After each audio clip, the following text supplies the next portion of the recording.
guys have like that like telepathic connection at this point. Like I ask who wants to go first, Nylan raises his hand.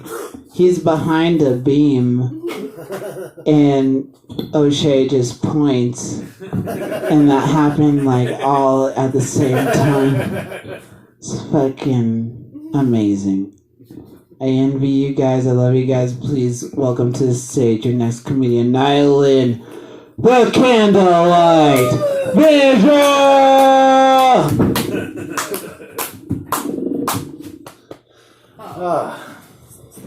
Phil is the best, right? Yeah!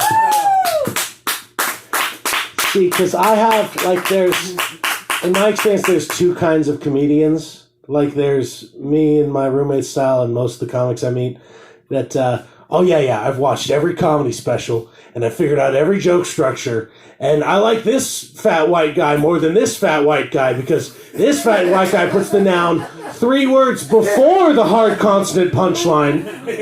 And that makes it about 35% funnier than this. There's that kind of comic, which is me. And then there's rare gems like Phil, who Phil doesn't know he's funny. I don't know.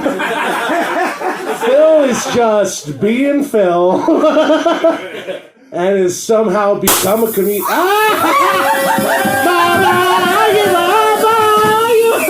Quarantine is over! Am I married? Did it happen? Mazel tov! Mazel tov! Oh, so perfect. So perfect. Oh my god. But I know that beer is hissing, so let's focus. You ADD comic fucks. What is it? But Phil is just one of those people that I like to ask him questions just because I know there's a rainbow at the end. There's a pot of gold at the end of that rainbow. Every single time. We're driving here, and I said, I have a cat named Hane. He goes, oh, I have a pet spider named Gregory. And immediately, both O'Shea and I looked at each other like, that's not your normal pet spider. Like, of the pet spiders, which is definitely weird, but that is not your normal. And we sussed out what the story is that there was a spider in Phil's apartment. It's not like a tarantula with an aquarium and all this. And he's like, you want to check out my pet spider? Like he's trying to be cool. No, there was a spider in his apartment. And because Phil is Phil, the whole time he's like, you're Gregory now, and you're my friend. And we'll go on adventures together, and you'll clean my apartment out from fleas and whatever you eat. So much fun to get to hang out with comics again for even just a moment. Yeah! Right? I've been drinking these nothings. If anyone hearing my voice and seeing the stream or whatever is happening has not tried the Rustica Nothing, it is hands down the best seltzer I've ever tried. The flavor is amazing. It is incredible. It is also reopening my ulcers. It is so alive. My stomach has been expanded. Like, we did the, like, I missed, out of everything in the quarantine, like when everything shut down, the thing I missed the most was these seltzers. And so I text Mike and I was like, can I get a case of those or something to last me through the apocalypse or whatever that's going to be? And now they've been in our fridge and I've been trying to down them. And I used to work at a Denny's as a line cook for a couple of years. So I'm more ulcer than human at this point. I don't know if you guys know. But they named the Grand Slam for a reason. It's a wrestling move against your guts. That's what's happening. If you eat the Slam Burger every day for 3 years, your stomach lining will be scarred like Mickey Rourke. You will have the stomach...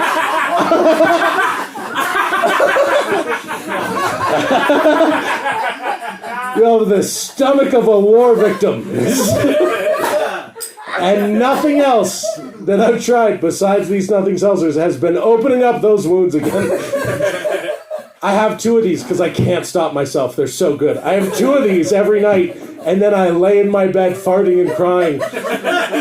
And the next day I do it again. Again I do it. They're so good. This is my favorite bit ever.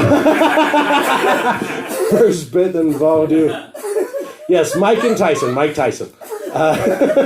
We were talking about on the ride, and I said, I'm just glad that there's someone I can be afraid of that has a lisp. Don't you? Those people don't get enough representation. I don't think. Glad there's someone that could kill me with a punch that also has a lisp, because otherwise he would just be the Pidgeot keeper. Mike Tyson. Oh, fuck. I forgot everything I was going to talk about. I drove here in what is the truck that OJ tried to make his escape in. I don't know. Some of y'all have seen my truck. It's a white, mostly rust Dodge Ram Charger, and it looks just like the Bronco that OJ made his escape in. And one of my favorite things about it is a comedian in Colorado Springs pointed out to me, and he said, I know that's the car OJ made his escape in, but when you drive it, it looks like the official car of racism. That you somehow got a sponsorship from racism itself. And I was driving that thing around one day, just blasting anime opening tunes. And the openings of anime. And I look like me, by the way. I don't know if you guys have seen me. But, pregnant with regret, if you've seen this. All the things I didn't do and will never do because of both comedy and quarantine and those things. I gave it all up to do comedy. Now that's done. Now that's also over. So now I'm a professional Final Fantasy IV player, I guess. I professionally fuck with my cat to the disappointment of my mother. What should I talk about? I forgot all my own stories. You don't know I've just been rambling. What do I know about besides the fact that I was raised in a cult? I don't want to do that story again because it's too long. There's too many plot points and team building. Team building. Oh, he really went for the Queen of Hearts without. Here's a joke I've never told on stage. But we're making a legacy of Rust Guy. Come up here and tell the jokes I've never said, and somehow everyone learns a little bit more about Nyland. Yeah. Right? So team building. So the first high school I went to was in a farming town, Cheney, Washington, and I was the smallest guy in that town. Somehow I was the smallest guy. And I worked my way up to be on the football varsity line by my junior year.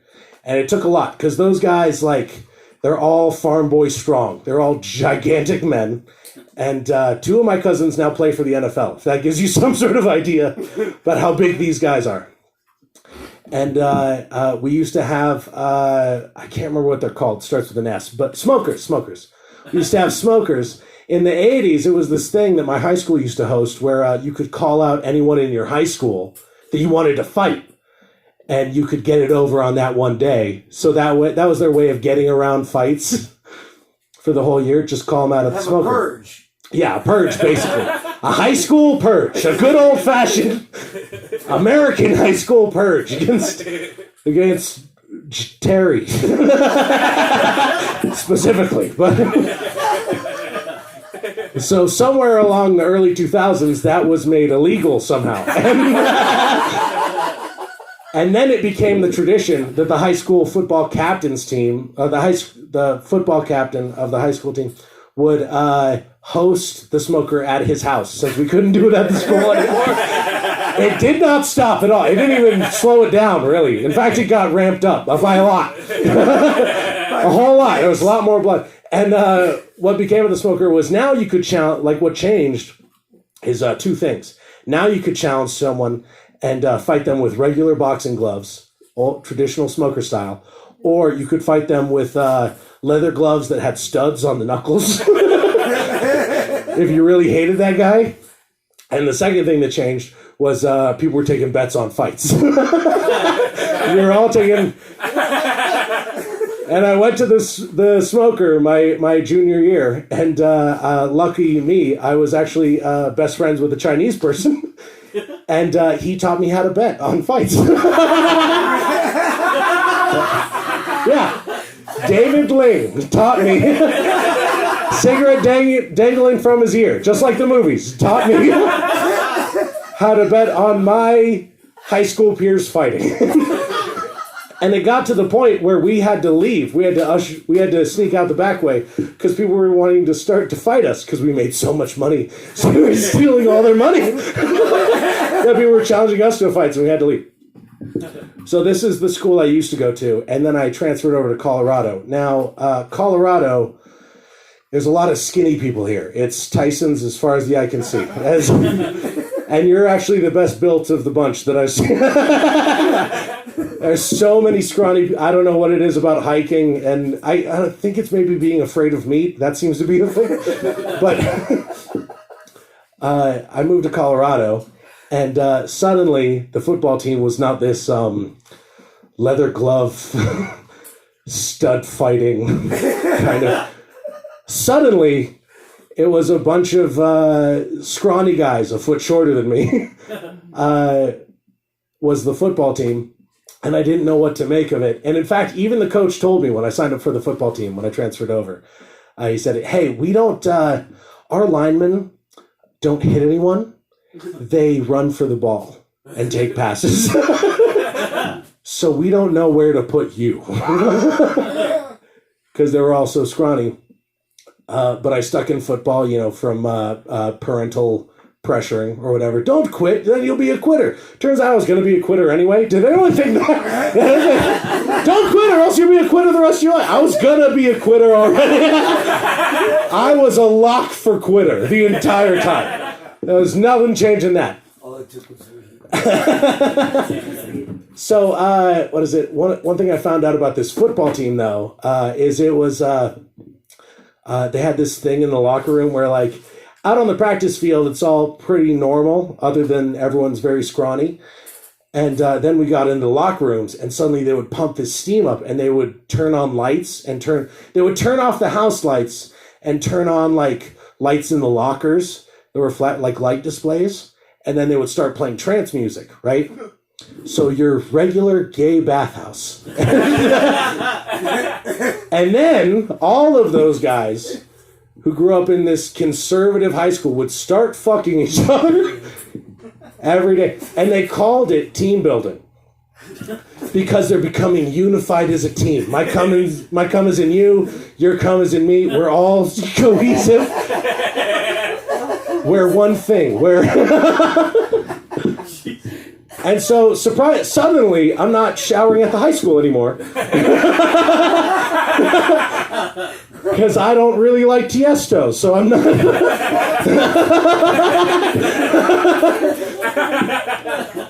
So, and it all came to a head the day I quit football, when this whole thing, like, came to a head. Because I was every day, football practice, normal, bathroom, weird. Get on the bus, go back to my parents. Hey, I don't know about football anymore. It seems different. It's suddenly changed from what I know. You know what? With the fighting and the gambling. And they're like, don't be a quitter, all that shit. And it finally came to a head where I was grabbing all my stuff from my locker, not changing my pads at all, getting on the bus stinky. And I grabbed all my shit from my locker. And one guy, not the varsity, but like whatever the freshman captain would be, the freshman quarterback guy, he had another guy bent over a bench. and I saw him put his dick into that guy's asshole. And then he yelled at me. He was like, "Why don't you team build with us?" And I was like, "I'm just going to go home." And he goes, "You fucking faggot." And I was on my way out the door. So all I remember in my memory is "you fucking faggot," and then the door closed in like a plume of smoke. Like I remember that moment so vividly. And I've been walking around for so many years of like, I still don't know what to make. Is that irony? Is that the most ironic moment of my existence? Thanks, guys. That's my story about team building. Just let me up here.